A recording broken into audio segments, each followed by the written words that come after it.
নমস্কাৰ মই মজিদ বন্ধুসকল পলকতা চাওকাজি সন্ধিয়াৰ 7টা গুৰুত্বপূৰ্ণ খবৰ। প্ৰথমটো খবৰ, দ্বিতীয় বিবাহ কৰিলে 7 বছৰ জেল। অসমত আৰু নচলিব বহু বিবাহ। ধৰ্মই অনুমতি দিলেও অনুমতি নিদিয়ে হিমন্ত বিশ্ব শৰ্মা চৰকাৰে।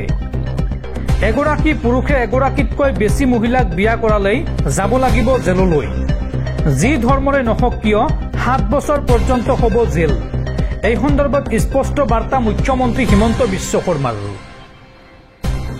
অসমত আৰু নচলিব বহু বিবাহ। ধৰ্মই অনুমতি দিলেও হিমন্ত বিশ্ব শৰ্মা চৰকাৰে নিদিয়ে অনুমতি। এগৰাকী পুৰুষে এগৰাকীতকৈ বেছি মহিলাক বিয়া কৰালে যাব লাগিব জেললৈ। যি ধৰ্মৰে নহওক কিয় 7 বছৰ পৰ্যন্ত হ'ব জেল। তাৰ বিকল্প আৰু একোৱে হ'ব নোৱাৰে। ধৰ্মই অনুমতি দিলেও কৰাব নোৱাৰিব বহু বিবাহ। বহু বিবাহক লৈ ৰাজ্যত আহি আছে কঠোৰ আইন। বাৰে বাৰে বিয়া পাতি থকা পুৰুষৰ বিৰুদ্ধে লোৱা হ'ব এইবাৰ আইনী ব্যৱস্থা। বিবাহক লৈ বিধানসভাত আইন আনি আছে মুখ্যমন্ত্ৰীয়ে। প্ৰথম পত্নীক বিচ্ছেদ নকৰাকৈ দ্বিতীয় বিবাহ কৰিলে 7 বছৰ পৰ্যন্ত হ'ব কাৰাদণ্ড। আৰু এজনীতকৈ বেছি পত্নী ৰাখিব নোৱাৰিব অসমৰ কোনো পুৰুষে। 25 নৱেম্বৰত এই সন্দৰ্ভত বিধানসভাত উত্থাপন হ'ব বিধেয়ক। বহু বিবাহক লৈ মুখ্যমন্ত্ৰী হিমন্ত বিশ্ব শৰ্মাৰ এই ডাঙৰ মন্তব্য। পৰৱৰ্তী খবৰ, যিকোনো মুহূৰ্তত অসমত নিষিদ্ধ কৰা হ'ব বীৰ লাচিত সেনাক। উগ্ৰপন্থী সংগঠন আলফাৰ দৰে অসমত নিষিদ্ধ কৰা হ'ব বীৰ লাচিত সেনাক। অসমৰ পৰিৱেশ নষ্ট কৰিছে বীৰ লাচিত সেনাই। এই সন্দৰ্ভত কঠোৰ সকিয়নি মুখ্যমন্ত্ৰী হিমন্ত বিশ্ব শৰ্মাৰ।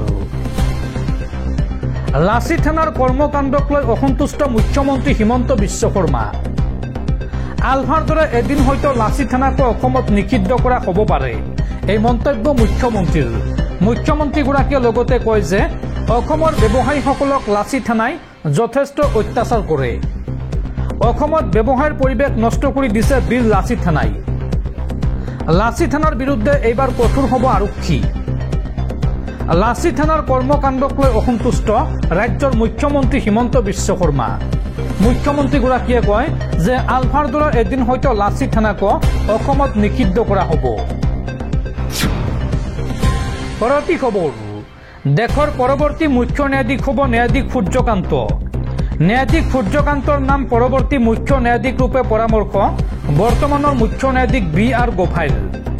অহা 23 নৱেম্বৰত দেশৰ 53 সংখ্যক মুখ্য ন্যায়াধীশ ৰূপে দায়িত্ব গ্ৰহণ কৰিব জাষ্টিছ সূৰ্যকান্তই। দৰ্শকসকল, আৰু বহুতো গুৰুত্বপূৰ্ণ খবৰ আছে। তাৰ আগতে আপোনাক জনাওঁ যে যদি আপুনি এতিয়ালৈকে এইটো ভিডিঅ'ত লাইক কৰা নাই তেন্তে এতিয়াই ভিডিঅ'টোত লাইক কৰি দিয়ক। আৰু এনেকুৱা ধৰণৰ ভিডিঅ'সমূহ নিতৌ চাবলৈ চেনেলটো ছাবস্ক্ৰাইব কৰি কাষত থকা বেল আইকনটো প্ৰেছ কৰি ৰাখক। পৰৱৰ্তী খবৰ, জুবিন গাৰ্গক লৈ পলিটিক্স বিজেপি নেতাৰ। বিজেপি নেতাৰ পোষ্টাৰত ব্যৱহাৰ কৰিলে জুবিন গাৰ্গৰ ফটো। বিজেপি নেতা ৰাজু মেছৰ পোষ্টাৰত জুবিন গাৰ্গৰ ফটো ব্যৱহাৰ কৰাক লৈ ৰাজ্যজুৰি বিতৰ্ক। জুবিন গাৰ্গক লৈ পলিটিক্স বিজেপি নেতাৰ। বিজেপি নেতাৰ পোষ্টাৰত ব্যৱহাৰ কৰিলে জুবিন গাৰ্গক। বিজেপিৰ ৰাজ্যিক উপ সভাপতি অনুসূচিত জনজাতি মৰ্চাৰ নেতাৰ বিৰুদ্ধে এই অভিযোগ। বিজেপি নেতা ৰাজু মেছৰ পোষ্টাৰত জুবিন গাৰ্গৰ ফটো। এই পোষ্টাৰক লৈ সূচনা হৈছে বিতৰ্কৰ। মুখ্যমন্ত্ৰীৰ পৰা এই সন্দৰ্ভত উত্তৰ বিচাৰিলে জনতাই। বিজেপিয়ে ৰাজনীতি কৰা নাই বুলি দেখুৱাই দিয়ক মুখ্যমন্ত্ৰীয়ে। জুবিন গাৰ্গক লৈ আটাইতকৈ বেছি ৰাজনীতি কৰিছে বিজেপিয়ে। পৰৱৰ্তী খবৰ, বীৰ লাচিত সেনাৰ 8গৰাকী সদস্যক গ্ৰেপ্তাৰ আৰক্ষীৰ। গুৱাহাটীত অপহৰণৰ চেষ্টা চলাই গ্ৰেপ্তাৰ হ'ল বীৰ লাচিত সেনাৰ 8গৰাকী সদস্য। পুৱা 9:30 প্ৰতীক্ষা হাস্পতালৰ সন্মুখৰ পৰা 10ৰ পৰা 12জনীয়া এটা গোটে অপহৰণৰ চেষ্টা চলাইছিল এজন যুৱকক। আৰু যুৱকজনৰ পৰা 15ৰ পৰা 20 লাখ টকা মুক্তিপণৰ দাবী কৰিছিল এই বীৰ লাচিত সেনাৰ দলটোৱে। আৰু এই ঘটনাৰ সৈতে জড়িত বীৰ লাচিত সেনাৰ 8গৰাকী সদস্যক গ্ৰেপ্তাৰ কৰিছে আৰক্ষীয়ে। আৰক্ষীয়ে গ্ৰেপ্তাৰ কৰিছে ইনজামুল হক, বিশ্বজিৎ দলে, ৰহন আলী, বিৰাজ কলিতা, নিতু আহমেদ, মোহন বৰা, চিন্ময় দেৱ আৰু ৰিয়াজ আহমেদক গ্ৰেপ্তাৰ কৰিছে আৰক্ষীয়ে। পৰৱৰ্তী খবৰ ৰাজ্যত আৰম্ভ হ'ল নিযুত মইনা আঁচনি 2.0 মুখ্যমন্ত্ৰী হিমন্ত বিশ্ব শৰ্মা আজি শুভাৰম্ভণি কৰিলে নিযুত মইনা 2.0 আৰু এই আঁচনিৰ অধীনত একাদশ শ্ৰেণীৰ ছাত্ৰীয়ে আগন্তুক 10 মাহলৈকে লাভ কৰিব 1000কৈ টকা স্নাতক প্ৰথম বৰ্ষৰ ছাত্ৰীয়ে আগন্তুক 10 মাহলৈকে লাভ কৰিব 1250 টকাকৈ আৰু স্নাতকোত্তৰ প্ৰথম বৰ্ষৰ ছাত্ৰীয়ে লাভ কৰিব 2500 টকাকৈ নিযুত মইনা 2.0 শুভাৰম্ভণি অনুষ্ঠানত চেক বিতৰণ কৰি এই মন্তব্য ৰাজ্যৰ মুখ্যমন্ত্ৰী হিমন্ত বিশ্ব শৰ্মাৰ পৰৱৰ্তী খবৰ অসমক চূড়ান্ত অপমান কংগ্ৰেছৰ ৰাষ্ট্ৰীয় অধ্যক্ষ মল্লিকাৰ্জুন খাৰ্গেৰ পুত্ৰ তথা কৰ্ণাটকৰ মন্ত্ৰী প্ৰিয়াংক খাৰ্গেৰ সেমিকণ্ডাক্টৰ প্ৰকল্প গুজৰাট আৰু অসমক কিয় দিয়া হৈছে বুলি প্ৰশ্ন কৰি চূড়ান্ত অপমান প্ৰিয়াংক খাৰ্গেৰ এই প্ৰকল্পৰ বাবে অসম আৰু গুজৰাটত প্ৰতিভা আছে জানো বুলি কৈ অসমীয়াক অপমান কৰিছে খাৰ্গে পুত্ৰ প্ৰিয়াংক খাৰ্গে আৰু এই সন্দৰ্ভত প্ৰতিক্ৰিয়া প্ৰকাশ কৰিছে মুখ্যমন্ত্ৰী হিমন্ত বিশ্ব শৰ্মাই মুখ্যমন্ত্ৰী হিমন্ত বিশ্ব শৰ্মাই এই সন্দৰ্ভত প্ৰিয়াংক খাৰ্গেক ফাৰ্ষ্ট ক্লাছ ইডিয়ট আখ্যা দিছে কংগ্ৰেছৰ অধ্যক্ষ মল্লিকাৰ্জুন খাৰ্গেৰ পুত্ৰ প্ৰিয়াংক খাৰ্গেক ফাৰ্ষ্ট ক্লাছ ইডিয়ট আখ্যা দিছে মুখ্যমন্ত্ৰীয়ে পৰৱৰ্তী খবৰ ভাৰতত আইনৰ শাসন চলিব বুলডোজাৰৰ নহয় আইনৰ শাসনত বুলডোজাৰৰ কোনো স্থান নাই বুলডোজাৰ চলোৱাক লৈ ডাঙৰ মন্তব্য দেশৰ মুখ্য ন্যায়াধীশৰ চৰকাৰে বুলডোজাৰ চলোৱাক লৈ এইবাৰ ডাঙৰ মন্তব্য কৰিছে দেশৰ মুখ্য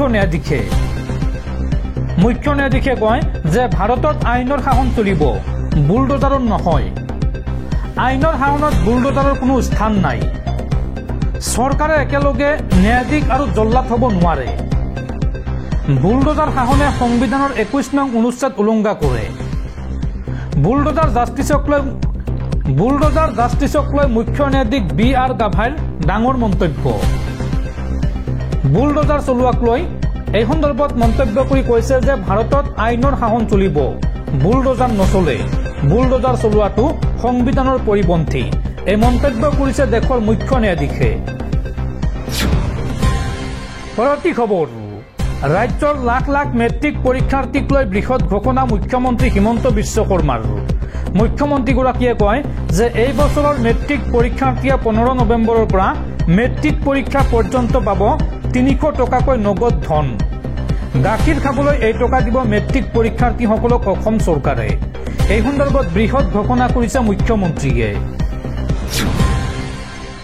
পৰৱৰ্তী খবৰ জুবিনক লৈ শোকস্তব্ধ পৰিৱেশৰ মাজতে সোণাপুৰত মৃত অৱস্থাত উদ্ধাৰ এগৰাকী 48 বছৰীয়া অনুৰাগী দেওবাৰে ৰহস্যজনক পৰিস্থিতিত এজন 48 বছৰীয়া যুৱকক মৃত অৱস্থাত উদ্ধাৰ কৰা হৈছে প্ৰয়াত কণ্ঠশিল্পী জুবিন গাৰ্গৰ কথা উল্লেখ কৰি এটি টকা এৰি থৈ যোৱা বুলিও জানিব পৰা গৈছে দা আছাম ট্ৰিবিউন কাকতৰ বাতৰিত এই কথা পোহৰলৈ আহিছে সোণাপুৰৰ সমীপৰ মালয়বাৰীত সংঘটিত হোৱা এই কাণ্ডই যোৱা মাহত অসমৰ প্ৰাণৰ শিল্পীগৰাকীৰ মৃত্যুক কেন্দ্ৰ কৰি অব্যাহত থকা আৱেগিক ঢৌ আৰু অধিক তীব্ৰতৰ কৰি তুলিছে আৰক্ষীয়ে নিহত লোকজনক শৰৎ কলিতা বুলি চিনাক্ত কৰিছে গছত ওলমি থকা অৱস্থাত তেওঁৰ মৃতদেহটো উদ্ধাৰ কৰা হৈছে পকেটত উদ্ধাৰ হৈছে জুবিন গাৰ্গৰ কথা সুঁৱৰি লিখা এটি টকা ঘটনা সন্দৰ্ভত বিভাগীয় কৰ্তৃপক্ষই আৰম্ভ কৰিছে তদন্ত কিংবদন্তি শিল্পীগৰাকীৰ শেষকৃত্য সম্পন্ন কৰাৰ দিনাৰে পৰা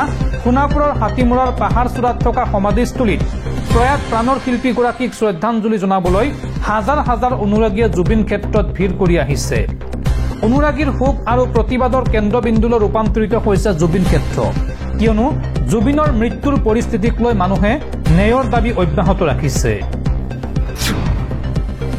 পৰৱৰ্তী খবৰ সাৱধান পুনৰ ভয়ংকৰ গতিত আহি আছে সাগৰীয় ঘূৰ্ণী বতাহ প্ৰতি ঘণ্টাত 110 কিলোমিটাৰ বেগেৰে আহি আছে ঘূৰ্ণী বতাহ মন্থা আজিৰ পৰা এই ঘূৰ্ণী বতাহ ল'ব পাৰে ভয়ংকৰ ৰূপ এই সন্দৰ্ভত ভাৰতীয় বতৰ বিজ্ঞান কেন্দ্ৰই জাৰি কৰিছে সতৰ্কবাণী প্ৰতি ঘণ্টাত 110 কিলোমিটাৰ বেগেৰে আহি আছে ঘূৰ্ণী বতাহ মন্থা আজিৰ পৰা প্ৰকৃতিয়ে ল'ব পাৰে ভয়ংকৰ ৰূপ ভাৰতীয় বতৰ বিজ্ঞান কেন্দ্ৰই এই সন্দৰ্ভত জাৰি কৰিছে সতৰ্কবাণী 27 পৰা 29 অক্টোবৰ পৰ্যন্ত প্ৰচণ্ড ধুমুহা আৰু বৰষুণৰ আগজাননী বতৰ বিজ্ঞান কেন্দ্ৰৰ উড়িষ্যা অন্ধ্ৰপ্ৰদেশ পশ্চিমবংগত পৰিব পাৰে এই ঘূৰ্ণীবতাহ মন্থাৰ ভয়ংকৰ প্ৰভাৱ লগতে উত্তৰ পূৰ্বাঞ্চলতো কিছু পৰিমাণে এই ঘূৰ্ণীবতাহৰ প্ৰভাৱ পৰাৰ সম্ভাৱনা আছে অসমৰ লগতে উত্তৰ পূবকো জোকাৰি যাব পাৰে এই ঘূৰ্ণীবতাহে অন্ধ্ৰপ্ৰদেশত এই সন্দৰ্ভত 3 দিনীয়াকৈ বন্ধ ঘোষণা কৰিছে প্ৰশাসনে অন্ধ্ৰপ্ৰদেশৰ প্ৰান্তে প্ৰান্তে স্কুল বন্ধ ঘোষণা কৰিছে জিলা প্ৰশাসনে